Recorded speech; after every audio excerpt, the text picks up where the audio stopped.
We interrupt our scheduled programming for this special Inside Space report. Live from NASA's Jet Propulsion Laboratory, Galileo, the Jupiter encounter. Here's Jeff Fox, host of Inside Space.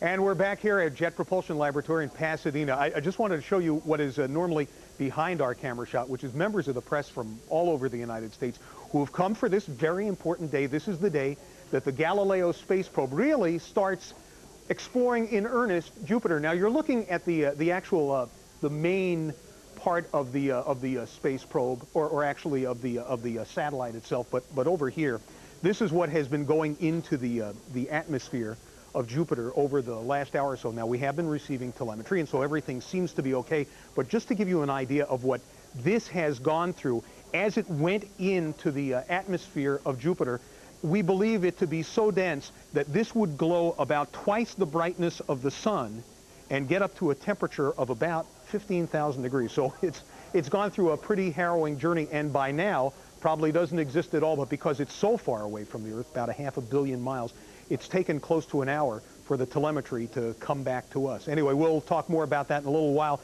In the meantime, Mary Calvi is outside now with one of the mission engineers. Jeff, at this time, we have gotten confirmation the lockup is a success. Bob Galney with the engineering team for 13 years. How do you feel? I feel fantastic. This has been well worth the wait. We now have data on the spacecraft, and soon we're going to know what Jupiter is made of. We will have reached out and we will have touched another world. A very long journey, though, we must say. Yes, a Homeric odyssey, but worth it. Soon we're going to know a lot more about what the biggest planet in the solar system is all about. Bob Galney, thank you very much. You're welcome. Okay, now let's go back to Jeff. All right, and I am joined by Don Williams. Now, you have a very interesting part that you played in all this. In essence, I asked on this before, you were sort of like the truck driver because you drove Galileo out for the first part of its journey with Atlantis. Well, at least for the first 8.5 minutes to get it from the surface of the Earth down at the Cape in Florida into low Earth orbit. Now, tell me what it's like when you release a probe like this, knowing that you're going to be sending something out that's going to take, it's about 6 years, right? A little over 6, yeah. That's right, Jeff. So what was it like? What was the feeling then, and what was the feeling today when we finally received word that the probe was sending back telemetry? A couple of feelings that are like a great excitement and a great anticipation, but this is really the culmination of it all. Receiving that probe signals here just a few minutes ago at the Jet Propulsion Laboratory was an absolutely awesome thing in my mind. You know, it's been 6 years since anyone's seen this spacecraft, and my crew was the last one to see it out the windows of Atlantis, and it was beautiful then, and it's absolutely gorgeous now.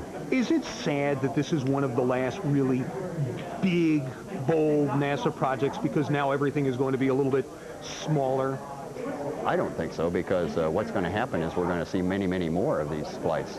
Instead of one every 6 years or 4 years or something like that, we'll be on the order of one every other year, or perhaps even one every year as we get to the smaller spacecraft that can be launched more frequently.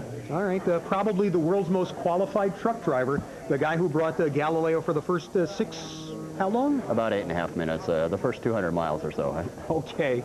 We'll be back, by the way, and take another look at the top of the next hour with what is going on with Galileo. And then we'll wrap the whole thing up on a special edition of Inside Space. That comes on tomorrow night at 9 o'clock Eastern, 6 o'clock Pacific time. And we thank all of you watching here in the States and also in Europe on Sci-Fi Channel Europe. We'll see you at the top of the next hour. Now, we go to the Twilight Zone, which is already in progress.